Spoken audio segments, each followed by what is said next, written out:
Seperti biasa, mari kita lanjutkan alur cerita spoiler episode selanjutnya. Sebelumnya, Xiao Yan tiba-tiba terkejut saat menghadapi Yao Lao di depannya. Dengan bakat alkemis guru, hampir tidak ada orang di seluruh benua Douqi saat ini yang bisa dibandingkan denganmu. Bagaimana bisa guru menjadi orang yang dibuang oleh klan Yao? Itu karena garis darah Doudi. Yao Lao mengisyaratkan senyum. Emosi di wajahnya perlahan ditarik saat dia menjelaskan. Lahir dalam klan kuno datang dengan tekanan yang jauh lebih besar. Di sana, status seseorang dibedakan oleh kekayaan garis darah seseorang. Namun, kita berdua sama. Garis darah Doudi yang mengalir di dalam tubuhku sangat tipis sehingga tidak signifikan. Ketika aku berada di klan Yao, aku akhirnya dikeluarkan karena kegagalan misi yang aku lakukan. Aku tidak puas setelah pergi dan mulai menempatkan semua usahaku pada alkemis. Menjelajahi dataran tengah sendirian, kacau selama hampir 1 abad, dan memperoleh beberapa pencapaian. Saat itu, aku masih berpikir aneh bahwa klan sekali lagi akan memanggilku kembali. Namun, dengan aliran waktu, harapan seperti ini berangsur-angsur hilang. Yao Lao dengan lembut melanjutkan, klan ini mungkin adalah tempat yang membesarkanku, tetapi aku tidak memiliki banyak perasaan untuk mereka. Orang tuaku telah mati ketika aku masih muda. Selanjutnya, aku secara bertahap lupa tentang mereka dan bahkan tidak mengingatnya. Selain itu, hanya beberapa anggota klan Yao yang menyadari bahwa aku pernah menjadi anggota klan. Bahkan Hall of Soul tidak menyadari ini. Xiao Yan terdiam. Tampaknya Yao Lao merasa ditolak oleh klan Yao.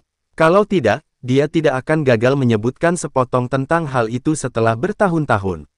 Dengan kekuatan guru saat ini, tidak ada yang bisa menghentikanmu jika guru ingin kembali pada klan Yao. Apakah ada arti untuk kembali ke tempat semacam itu? Selama tahun-tahun ini, aku hanya sadar bahwa aku adalah Yao Chen. Namun, Yao ini bukan Yao dari klan Yao. Yao Lao tersenyum ketika dia berbicara. Dia berpaling ke arah Xiao Yan dan berkata, selain itu, aku akan menunjukkan pada mereka. Bahkan murid yang telah direkrut olehku akan jauh melebihi orang-orang yang memiliki garis keturunan Doudi, yang sangat mereka hargai. Xiao Yan mengangguk. Hatinya merasakan ketidaksukaan tambahan untuk klan Yao yang disebut ini. Lupakan, mari kita tidak membicarakan ini. Hampir tidak ada orang di wilayah dataran tengah ini yang sadar akan 8 klan kuno ini. Namun, saat ini kamu memiliki kualifikasi untuk mengetahui tentang mereka. Yao Lao juga tidak mau terus terlibat dengan topik ini. Adapun faksi dengan api surgawi yang aku sebutkan sebelumnya. Klan Yan harus memiliki 4 jenis api surgawi. Di antara mereka, ada 2 api surgawi di peringkat 10 besar. 4 jenis api surgawi. Xiao Yan terkejut ketika dia mendengar ini. Ini adalah pertama kalinya dia mendengar tentang sebuah faksi yang memiliki sejumlah api surgawi. Selain klan Yan, klan Yao juga memiliki 2 jenis api surgawi. Mereka mengkhususkan diri dalam penyempurnaan obat kuno. Sangat mungkin bahwa kamu akan mendapatkan kesempatan untuk bertemu dengan mereka di masa depan. Dengan keterampilan alkemismu saat ini, jumlah orang di antara generasi muda klan Yao yang bisa mengalahkanmu dapat dihitung dengan 1 tangan. Yao Lao tersenyum ketika dia berbicara. Dapat dihitung dengan 1 tangan. Xiao Yan mengerutkan kening setelah mendengar ini. Bukankah itu artinya generasi muda klan Yao hanya berada di peringkat 5 di benua Douqi? Baiklah, pameran dagang ruang masih membutuhkan waktu 1 tahun untuk menunggu.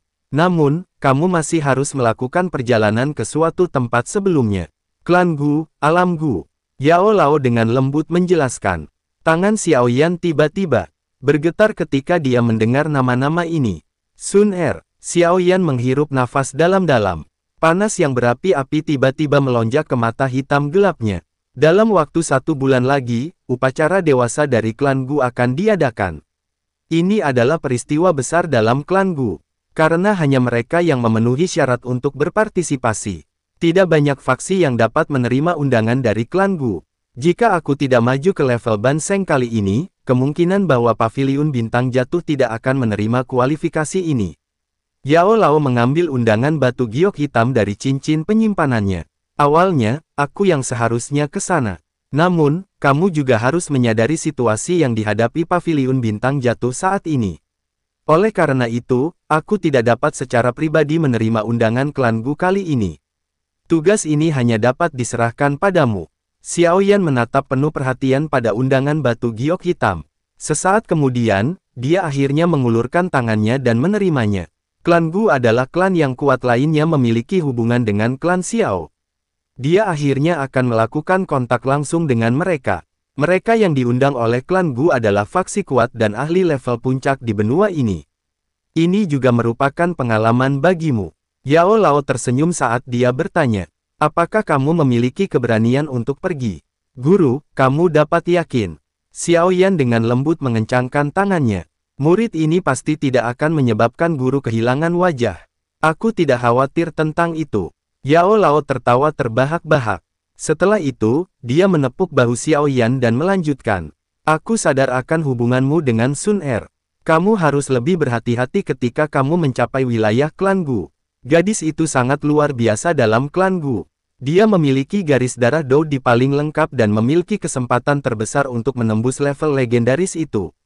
Xiao Yan diam-diam mengangguk. Dia sudah samar-samar merasakan posisi Sun Er dalam klan Gu sejak lama. Kamu juga harus bawa Tianhuo Zunze dan dokter peri kecil bersama. Setelah membantu Tianhuo Zunze menyempurnakan beberapa pil obat, kekuatannya telah pulih menjadi Douzun bintang 6. Untuk dokter peri kecil, aku telah menyuruhnya ke makam tua. Dia akan dapat memperoleh metode untuk sepenuhnya mengendalikan tubuh racun menyedihkan di sana. Setelah dia kembali, waktunya kalian berangkat ke alam Gu. Yao Lao membelai jenggotnya, tersenyum, dan menjelaskan. Xiao Yan perlahan mengangguk. Dia meringkuk bibirnya. Tangannya tiba-tiba mengeras pada undangan batu giok. Sun Er, aku mengatakan bahwa, waktu berikutnya kita bertemu akan berada di klan Gu. Karena itu, tunggu aku. Selama Xiao Yan menunggu dokter peri kecil kembali dari pelatihannya, dia mempelajari teknik jiwa tunggal agung. Sebuah teknik yang dia dapatkan saat menjadi pemenang pertemuan pil. Selain itu, dia juga mempelajari teknik Dou yang dia dapatkan dari reruntuhan kuno peninggalan Dou Seng yaitu teknik api pemecah bumi. Sebuah teknik Dou kelas di tingkat tinggi. 7 hari berlalu dengan cepat. Selama 7 hari ini, Xiao Yan menenggelamkan dirinya dalam pelatihan. Namun, ketika pelatihan pahit ini berlanjut ke hari ke-8, aura yang akrab akhirnya muncul dalam indranya. Aura itu milik dokter peri kecil. Dia telah benar-benar menjadi sekuat ini. Xiao Yan dengan cepat membuka pintu dan berjalan keluar. Dia melihat sosok cantik di tepi halaman di depan kamarnya. Kamu akhirnya kembali. Mengapa? Apakah kamu tidak mengenaliku? Dokter peri kecil mengambil beberapa langkah ke depan dan tiba di depan Xiao Yan. Dia tanpa sadar tertawa ketika melihat ekspresi tertegun Xiao Yan. Rambutmu, Xiao Yan bergumam. Matanya tiba-tiba berhenti di dahi dokter peri kecil. Ada jejak rumit warna keabu-abuan di sana. Itu tampak seperti segel. Ini adalah tempat di mana tubuh racun menyedihkan ada. Pada saat ini, semua racun Qi di dalam tubuhku telah berubah menjadi segel ini. Tetua itu benar-benar orang yang luar biasa. Mampu membuat metode untuk memadatkan tubuh racun. Dokter peri kecil dengan lembut mengusap simbol di dahinya dan tertawa. Xiao Yan mengangguk sambil merasa bingung. Matanya menyapu dokter peri kecil sebelum tertawa terbahak-bahak. Dari apa yang bisa aku rasakan, auramu saat ini mungkin bahkan lebih kuat daripada Tianhuo Zunze kan. Itu seharusnya berada di Douzun bintang 7. Dokter peri kecil menjawab dengan senyum manis. Douzun bintang 7. Xiao Yan tanpa sadar menghela nafas. Karena kamu sudah tiba, saatnya bagi kita untuk pergi ke alam Gu. Sementara itu, alam Gu terletak di wilayah timur dataran tengah. Jika menghitung waktu, Xiao Yan masih membutuhkan setengah bulan untuk tiba di sana. Di sebuah langit yang jauh dari paviliun bintang jatuh, sosok hitam besar bergegas melintas. Beberapa sosok duduk di atas tubuh besar 9 piton tanah. Dokter peri kecil memegang peta di tangannya saat dia menjelaskan situasi. Menurut kecepatan kita harus mencapai wilayah timur besok. Namun, dikabarkan bahwa pintu masuk ke alam Gu terletak di sebuah kota bernama Kota Suci Gu. Xiao Yan mengangguk. Dia berbalik pada Qinglin dan bertanya, tidak ada masalah kan? Ya, tidak ada fluktuasi ruang dalam radius 50 km. Bahkan jika Hall of Soul ingin mengikuti kita, itu tidak akan mudah. Qinglin sedikit mengangguk. 3 bintik hitam kecil perlahan berputar di dalam matanya. Xiao Yan tersenyum ketika mendengar ini. Dia kemudian berkata, dalam hal ini, tingkatkan kecepatan kita. Perjalanan Xiaoyan berjalan mulus. Pada pagi hari berikutnya, kelompoknya telah tiba di wilayah timur dataran tengah. Kemudian menemukan sebuah kota besar dengan lubang cacing yang mengarah ke area di sekitar kota suci Gu. Pada hari kelima, mereka akhirnya tiba di kota suci Gu. Di depan mereka, tampak sebuah alun-alun yang terbuat dari batu. Itu didukung oleh pilar-pilar batu besar yang tak terhitung jumlahnya. Banyak sosok sudah hadir di sana. Setelah berjalan hampir 10 menit, kelompok Xiaoyan akhirnya tiba di pintu masuk kota suci Gu. Tatapannya sejenak menyapu, hanya untuk melihat hampir 100 sosok hitam berlapis baja memegang tombak panjang dan berdiri tegak di kedua sisi gerbang kota. Mata Xiaoyan bergeser menjauh dari sosok manusia berlapis baja hitam. Tiba-tiba matanya berhenti pada sosok yang akrab di pintu masuk kota. Ling Chuan. Ketika Xiaoyan memperhatikan Ling Chuan, mata buram Ling Chuan yang dingin menemukannya. Dia segera terkejut sebelum wajahnya dengan cepat menjadi gelap dan serius. Xiaoyan, siapa yang mengizinkanmu untuk pergi ke tempat ini? Ekspresi Xiaoyan tetap tenang dalam menghadapi teriakan dingin Ling Chuan. Dia menjentikkan jarinya dan undangan batu giok muncul dari cincin penyimpanannya. Kemudian melemparkannya pada Ling Chuan. Ekspresi Ling Chuan tenggelam saat tangannya tiba-tiba menangkap undangan batu giok. Tangannya kemudian mengetuk undangan dan menyerap informasi dari dalamnya. Jadi kamu sebenarnya dari Paviliun Bintang Jatuh. Bagaimana faksi semacam itu dapat menerima undangan dari klan Guku? Ling Chuan dengan dingin tertawa. Nada suaranya mengandung penghinaan. Ada tertulis di situ, jika kamu buta huruf, kamu dapat pergi dan meminta anggota klan Gumu, kembalikan undangan batu giok. Xiaoyan samar-samar menginstruksikan. Nada suaranya menyebabkan Ling Chuan marah dan menggertakkan giginya. Kamu bisa datang dan mengambilnya. Kata-kata Ling Chuan baru saja terdengar. Namun dia tiba-tiba merasakan matanya menjadi silau. Undangan batu giok di tangannya segera meninggalkannya. Pada saat dia pulih, itu telah muncul di tangan Xiaoyan. Hal ini menyebabkan wajah Ling Chuan menjadi merah hampir seketika. Bajingan, Ling Chuan tampaknya telah melupakan identitasnya saat dia berteriak marah. Angin tajam berembus dan menghantam ke arah Xiaoyan. Boom! Angin tapak tangan Ling Chuan menari-nari. Namun, sebelum dia bisa menyerang, sebuah kaki menabrak dadanya dengan kecepatan seperti kilat. Kekuatan menakutkan mengirimnya terbang mundur sebelum dia bertabrakan dengan tembok kota. Darah segar keluar dari mulut Ling Chuan setelah dia jatuh dari tembok kota. Wajahnya dipenuhi dengan ketidakpercayaan. Ketika dia bertemu Xiaoyan di klan Ye saat itu, kekuatannya masih 1 bintang lebih tinggi. Namun sekarang, dia tidak dapat melihat serangan Xiaoyan sebelum dia benar-benar kalah. Komandan Ling Chuan, aku minta maaf karena pukulanku sedikit berat. Namun, tolong hindari melakukan hal bodoh seperti itu di lain waktu. Xiaoyan menjentikkan jarinya dan memasukkan undangan batu giok ke dalam cincin penyimpanannya. Dia melirik wajah Ling Chuan yang terkejut. Tentara hitam terendam, tangkap dia. Ling Chuan dengan marah berteriak.